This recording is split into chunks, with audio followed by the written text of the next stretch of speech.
Good morning, girls. How are you doing today?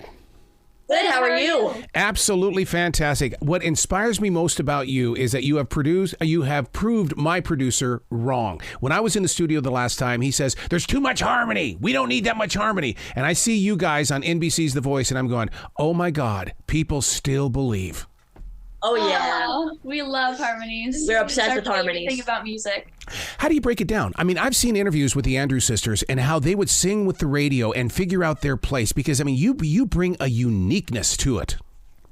Thank you.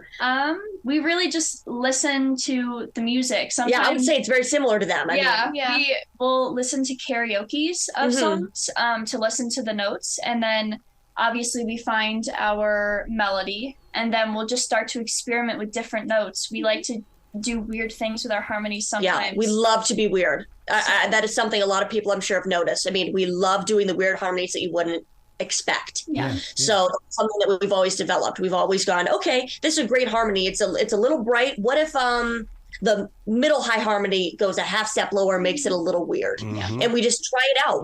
It's really all about experimenting and figuring out what sounds good to you.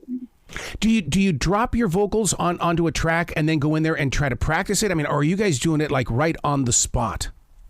We tend to do it right on the spot. Wow. We learn the melody. We learn how the song goes. Normally, it's pretty easy just to get that melody figured out on who's singing it. It comes naturally to one of us. We start singing melody, and the other two already know their job is just to hop onto a harmony. And that's just how we develop it. Maybe we'll do a voice memo just so that we can remember if we did anything interesting to go back and listen to it. But other than that, it comes quite naturally. Wow. Dolly Parton says you have to know the story of the song in order to bring the song to the hearts of people. Do you guys do that kind of research to really dig in to find out what's really being shared?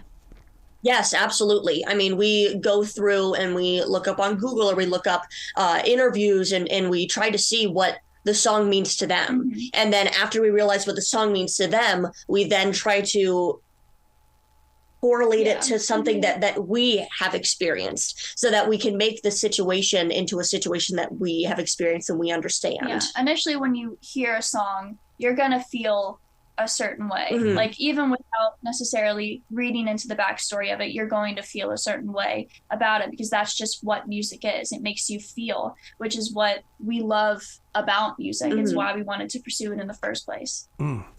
One of the things that I love about music is the fact that it does get inside our imaginations and we get our own interpretation.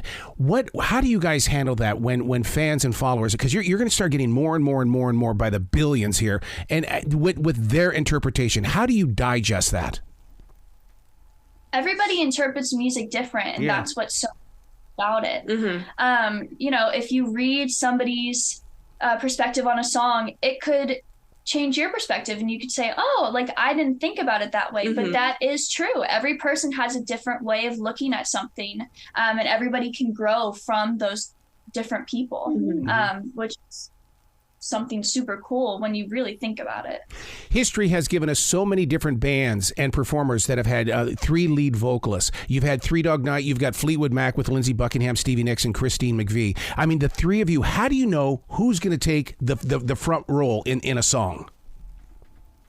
The songs naturally will fall into somebody's register. Like, you have a sweet spot, every voice does. And so we'll be listening to a song and we'll have everybody sing the melody, and you can just hear when it falls into somebody's sweet spot. Yeah, we're very honest with each other. So when that happens, we go, okay, well, it's obviously Bella. Yeah, but you can hear in different songs that we put together, each person has their moment to shine. And in each song, a different person is taking lead. We love to show that we're all capable of it. Yeah. But we can come together and create these harmonies that are magical. Yeah. What's the secret to getting along? I mean, because there's parents all over the world that are looking at you guys going, how do they get along? And my house is a mess.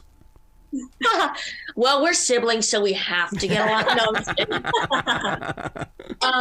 It really is because of like how we were raised and our family around us. That's a huge part in it.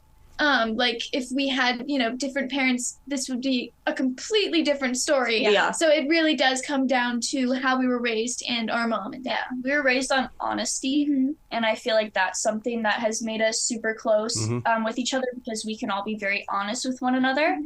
Growing up, like our parents would sit us down, and if somebody was doing something wrong and there was an argument, they were going to tell one that they were in the wrong. Yeah.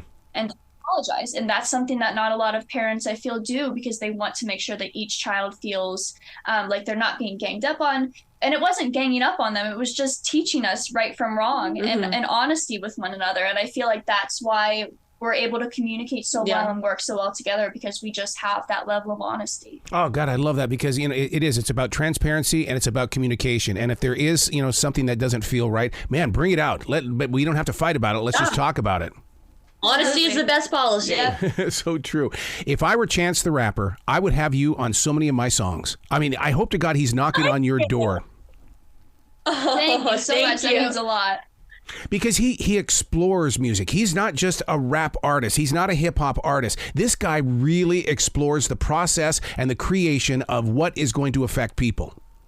Absolutely. He showed that on stage with us in our blind. For him to just on the spot do that with us, and for us to on the spot, be able to reciprocate it. He had a lot of trust. It was a mutual respect between the two. It felt like he respected us and our art. And it was something that was kind of like out of nowhere crazy. We were like, oh my gosh, like what is happening right now, but in the best way. Yeah. So I've got to ask you a question about the battle round. When you go from week to week, it sounded like you had a fourth Beatle in the band. How did you fit a fourth member into that to make that work as well as it did? The battles, I feel, are probably the most challenging part of the show, because you are singing with someone that you don't quite know. Yeah. So I remember, when we got paired up with Vanessa, we were so excited. And we got together right away. We were out in the hallway, just kind of sitting there, and we had just learned about the playoff pass. Yeah. And so we both knew that we really wanted to stay on Team Chance, all of us. So we were all very collaborative and, again, honest. Very, very honest. And so it was hard, but it was so fun putting that together. And she blended so well with us. Yeah, she wasn't afraid to do things that we would maybe just like say, oh, well, for this part, since we're doing a 3-part harmony, you can hop onto the melody and we'll harmonize around you. Yeah. Or, hey, why don't you do that middle harmony instead of the melody? She was down to try anything and everything. And we love that she was so correspondent with the way that we kind of handle how we do music as well. That's what made that battle as good as it was. That we were all willing to work together. We looked at it as a duet and not as a battle, which is why I think we both came out on Chance's team. Yeah. I'm blessed with the opportunity to talk with a lot of different musicians that are moving to Ohio. They say that it is the place to be right now. Are you seeing a change in Ohio with these rockers coming out of LA and country music artists coming out of Nashville? It just seems to be the place that everybody's moving to right now. Well, this is news to us. To be honest with you, we are from Lexington. It's literally a village. The things we do here are going to Kroger. Yeah, I know people aren't coming here, but maybe if we lived in Columbus or Cleveland, we would see more of that. But I had no clue. Yeah, That's we really did not know this. I think Ohio, it's like, Ohio. We got people come here to retire. Yeah, they're buying farms and they're putting studios on those farms. Well, that is clever. What's that? Well, you guys have got to come back to this show anytime in the future. The door is always going to be open for you. Oh, yes, we'd love to. Will you be brilliant today, okay? Oh, thank you too.